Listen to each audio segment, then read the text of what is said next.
Good morning, good afternoon, and good evening, everyone. Welcome to Automotive Inspire, our new series where we interview innovative, inspiring people making a difference in the world of mobility and who have great stories to tell. I'm Drew Winter, a principal analyst with the Informatech Automotive Group, and I'm here today with Earnée Gilling, Executive Group Manager, Technical Strategy and Planning Office for the Toyota Motor Research and Development Center, which is in Michigan. Toyota currently is the largest automaker in the world by sales volume. It sold 9.5 million vehicles last year. Earnée is responsible for leading the digital solutions department with responsibilities that include leading R&D data analytics governance, training and support, technical data release for computer-aided design, and addressing R&D data processing and efficiency concerns, all sorts of good techie stuff.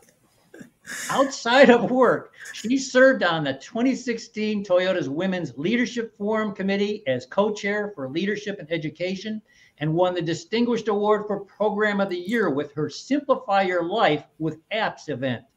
She's also been very active in STEM education programs for girls and women, and we'll talk about that in just a minute. So welcome, Earnée. Thanks for joining us today. Let's start off. Let's talk about how you got interested in a career in automotive. You have a degree in electrical engineering. How old were you when you first got interested in engineering and science? Well, I was actually in ninth grade. I had this wonderful teacher, Carolyn Joyner, who pushed the entire class to watch shows like MacGyver. And MacGyver is like this show where this guy solves problems by using scientific types of solutions. But she gave us extra credit for understanding how to use those solutions in our physical science tests. But she always also got us involved in programs like the Science Olympiad and SECME JETS. And SECME JETS is called a Southeastern Consortium for Minorities in Engineering. So I think that's where it really began. And I just always felt like this thing called engineering seemed to be like playing. And if I could finagle a job in engineering, I would really never work a day in my life. Wow, that's cool. That's cool. So yeah, that gets me into my next question, where I was going to ask you about, what people or events in your life made you want to be an engineer, and specifically, an engineer in the automotive industry. I was also interested in did you find the auto industry, or did sort of Toyota or the auto industry find you? I guess I have to comment on the Toyota. The industry found me. I didn't grow up in this area. I grew up down south, and there wasn't a lot of automotive influence there. But while my family and my supportive husband are always the ongoing supports and inspiration, honestly, I think I got my inspiration from being a concert band member. Right? Every instrument just has its own little part. And then like when all these the pieces of the symphony, the orchestra come together, they really create this beautiful thing. And it's very similar to vehicle design. Wow. I really love the design and development process. We start with the sketches that come from the stylists and the rough ideas of what the chief engineers want to do for new vehicles. And honestly, there's a sense of excitement seeing the product that you've spent so much time to develop drive off the line. Honestly, with every car, when it cranks up and drives off, I mean, there's this sense of, wow, where is it going? Yeah. Who is the owner, and will they love it? So, wow, I understand that feeling. So you're executive group manager in the Technical Strategy and Planning Office for Toyota's U.S. R&D Center. Describe what you do and what you want to achieve for Toyota, say, in the next 3 to 5 years. So yeah, I lead the digital solutions department, which has 3 focus areas. The first is responsible for technical data management process and the systems required to manage and support throughout the design and development lifecycle. The second group is focused on business solutions. We team up with IT and provide efficient solutions for R&D. And the third is data analytics. So we set the strategy and governance for data analytics and lead R&D-wide data science projects. So ultimately, simply, I would like to establish a digital thread so information is easily accessible so that we can make quick decision making at all levels. Wow. So one of the questions parents always want me to ask in these interviews is, how do you get children interested in science, engineering, and math? Okay, so you've served as a chair for the Girls Engineering Exploration Program for the Detroit section of the Society of Women Engineers. And you also are the current executive advisor for the African American Collaborative Business Partnering Group. And you have 2 children. So yes. You're an expert, right? How do you get young people interested in careers in STEM? I assume it involves mentors and seeking knowledge as a path to success, but what's the secret? Okay. And interview those that are in the field. Find out what they're doing, what they like, what they enjoy, what projects they've done. Join groups like NSBE Junior, National Society of Black Engineers has a junior group, and they go over and they have all these different competitions. Society of Women Engineers also has groups that are focused on K through 12. You can also get your kids involved in Girls Who Code or code.org. Crash Engineering has YouTube videos that are, ready accessible on the internet, and they can learn about engineering and all the different areas within engineering, join camps, competitions. Last but not least, tinker. Seek to understand how things work. Never lose that spirit of wonder. Never stop asking why. It's a small yet powerful word. Always ask why. Always ask why. That's good. That's good. Now you've been with Toyota for a couple of decades, and you've achieved, you have achieved a high-level executive position. I know from interviewing executives for 30 years that it's challenging for anyone to climb the corporate ladder. But if you're a woman, a person of color, or both, there's a whole additional list of challenges. So I know it seems that because the auto industry is historically not diverse, it seems like a lot of white male managers don't have the opportunity to understand all these challenges, what they are and things. And I also think that many managers really mean well, but they say or they do the wrong thing because they don't have any Black or brown friends who explain stuff to them. I've got some of those people, and they explain things to me. And so when you talk to young Black women about pursuing careers in the automotive industry, what do you tell them about the challenges you faced, and how do you advise them how they should deal with such issues in their work life? So there's one just fact that in most meetings, if not all, you will be the only Black woman in the room. And that's just a fact. Yeah. And to be there, you have to understand that you're qualified to be there. So if the company has you there, you are qualified to be there. You are enough. Beyond that, there are just some universal truths that just kind of come to play, whether you're Black or not Black. And it's just that, you're going to have challenging times. But just understand that in those challenging times that you will grow. And there's a poem that's in the valley I grow. And, I read that from time to time because, when you get to those hard times, sometimes you want to stop, but you just keep going, because when you look back, you'll just see the growth that you've, endured by, going through that valley. And another thing is just the importance of communication, because it's really easy to assume the worst. When you don't communicate, your imagination just starts flowing and you start assuming the worst. So just in so many different in so many situations, I've just realized that if you take the time to communicate, you will find that things are not as bad as you think they are. And this last other thing is just adopting the long view. Very easy, again, to get into the details of different things and just feel like you're just in one space forever. But if you kind of adopt the long view and kind of zoom out and understand where you've come from and ultimately where you're going, it just gives you a better perspective on what you're experiencing at the present moment.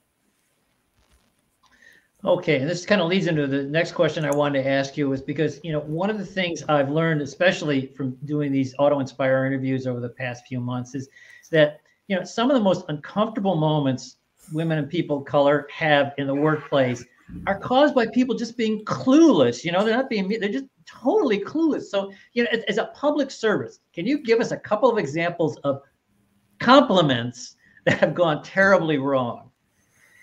Well, so it's the 21st century. America has been here for 245 years in existence. And we're still celebrating the first Black person to do blah, blah, blah, or person of color to do whatever. And, and while I take the time to celebrate those accomplishments, it always gives me a little twinge because, I always wonder, has anybody taken the time to reflect on why I am the first person to do XYZ and what obstacles have there been there for others? And how do we guarantee that I won't be the last? And because I see many examples of Black excellence derailed because of a myriad of circumstances. And I just would like everyone to understand that, we all have privilege and we just want to make sure that we work toward limitless possibilities for all. Okay. Well, on a brighter note, what are your proudest achievements so far in your career? So one of my achievements that I just am the most proud of, and I like to see things working together to make something beautiful. But I was able to work with our human factors team and a team of designers to set the display spec for an instrument cluster.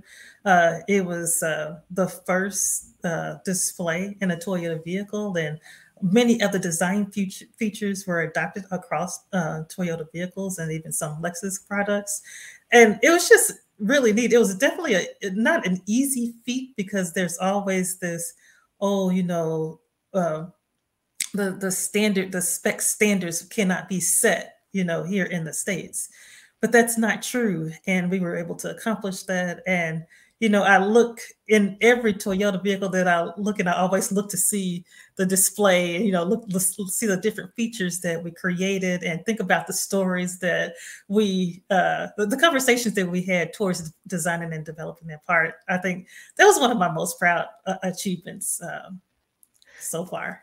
I'm a little bit familiar. So you're talking like a center stack display or whatever. Okay. Yes. So, and I did an interview a while ago with the head of UX at Toyota, and just he reminded me, when you're working for a company that sells 10 million things to people all over the world, right, all different ages, in China and Japan, Asia, all over, Europe, all over the place. You have so many different things you have to think about. Right. And you have young people, old people, all that. So, I mean, I can't imagine how many things you had to consider to. Yeah, and even languages. We had to put different languages there. So it's not a small feat. No. Well, that's really cool. That's really cool. So, and then you've also been awarded 7 patents. So yes, which one of those patents are you most proud of? It has to be the first because, I didn't think that, when you think of the word patent, I mean, I didn't think that I would ever have one so early in my career. I thought I would have to be an engineer for 20 years and then finally I would come out with my cane and I have a patent now. And it really was not like that at all. It became, it was necessitated by us having to understand how do you service a particular part. And it was like in a headliner of a Sienna. And the process to do that actually took 2 to 3 hours. And anytime that your car is at the service and within service, that costs the customer money. Yeah. So the longer it's there. So what we did was just to find a way to remove HVAC control unit without having to take off so many different parts. And so I just changed the way it connected to the headliner. And because of that, we were able to get to that part without disassembling 5 other parts in the process.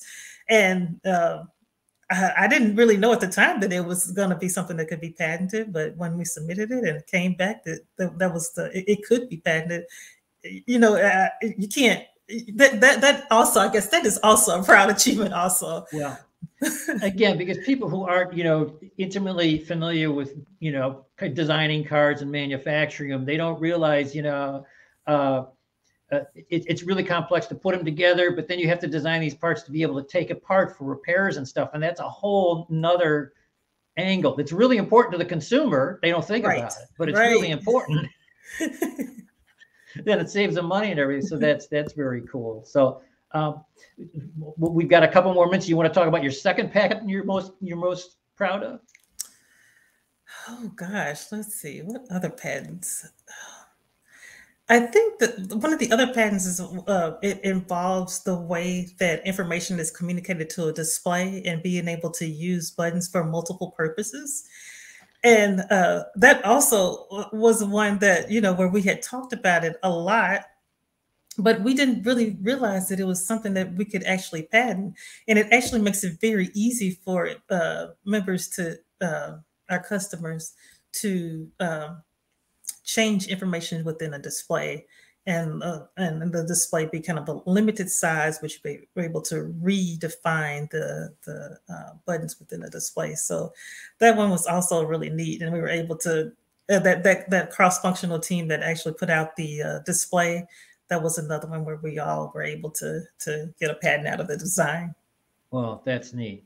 I've never patented anything. So.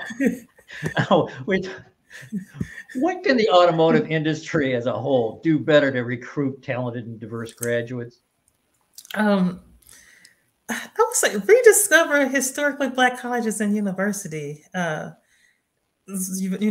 That's and they call them HBCUs. Yeah. But that's where you can find Black excellence in abundance. Yeah. You know?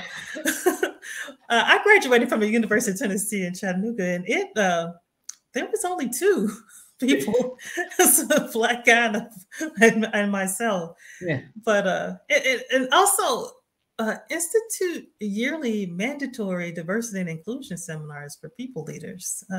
There's always something to learn for us all, and I think that just kind of goes a long way to, you know, once you recruit them, you want to retain them. Yeah. I think that those types of programs give the leaders skills to be able to engage all types of people. That's another thing I'm hearing quite a lot about, is that it's one thing. Everybody wants to recruit millennials that are, you know, good in math, science, and things. And then it's hard to recruit them to begin with. And then it's even harder maybe to retain them frequently, you know, because they have lots of choices and they see the world differently. Exactly. And yeah. Okay, so, well, I know you love to read. So what books have you read that have impacted your leadership style over the last year? Okay, a few that stand out are 11 Rings by Phil Jackson, which is not necessarily a leadership book. I don't think it's touted as that. But I don't know if there's any NBA fans out there, but if you've ever seen Phil Jackson sitting on the sidelines, you're always thinking, what is he thinking about? Because he's like emotionless and he's just watching and just taking it all in. But I tell you, it was one of the best leadership books that, you know, I've ever read. And, you know, the main thing that comes out of it is that sometimes the best thing you can do as a leader is to get out of the way and let players and a team figure out things for themselves. There's another one, Peak Performance, and I just really love that one. And it compares Olympic performance to work performance in the office, and just talking about, hey, you can't work from peak to peak to peak to peak. You have to have that rest phase, and then when you come back, you'll be even greater. So even the, you know, Olympic athletes, they use this type of approach, and it's the same type of approach that you can use in the office. Another is Finding My Voice and Rejection Proof. Oh, I love that one, because you only need one yes to move forward, and just kind of reiterating the point that, you know, absolutely never fear someone saying no. All you need is one yes. And so I could go on and on, but those are just a few that just kind of stand out to me. I saw one, one of the ones we showed a picture of it. I don't think you mentioned, but what I thought was one of the best book titles I've ever heard with "Make Your Bed." Oh yeah. I mean, that is just. It's just a title that says so much and is so easy to remember and says so much. That it is. This is one of the ones. It's actually a YouTube video too. If anybody wants to go out on YouTube and take a look at it, but they made a book about it. And a Navy SEAL general basically did a conversation at a graduation, and he's just like basically yeah, we're all going to go out there and do great things, and it's going to be hard. But get the first task done. Start out with a win and make your bed. So, needless to say, my bed is made because I jump out of the bed and I'm just like I'm ready for the day. So I am one of those bed makers. Yeah.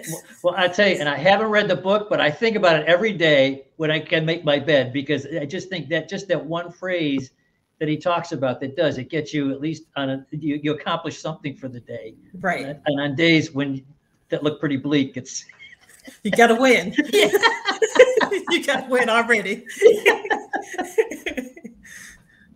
Oh man. So, all right. Well, we've been mowing through these questions here. So, we talked a little bit earlier before camera about, my dad was in the auto industry and he really made it sound so exciting, and you've obviously been at your whole career and stuff. So, finish the sentence of, I love working in the automotive, mobility industry because I love math. I'm paid to tinker, and I love that I can teach, practice, or consult. Yeah. I can go on and on, but in those few words, that's what that sums it up for me.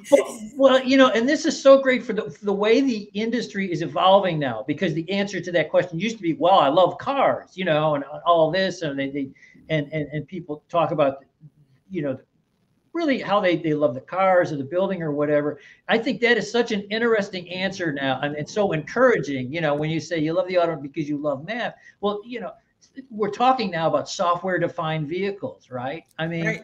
That the whole thing is changing. I never expected to hear that answer, but I think that is a fantastic answer. I love math. That's a keeper.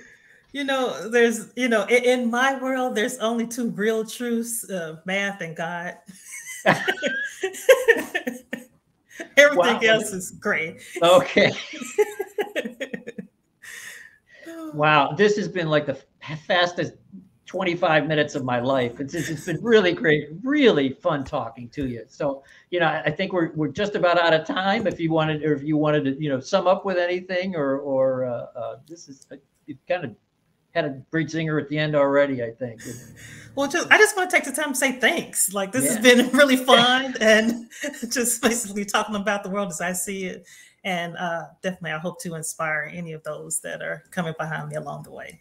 Okay, well, I think you have. So it's really been great, Earnée, thanks so much for joining us today. This has been very educational and a lot of fun. Thanks for having me. Yeah.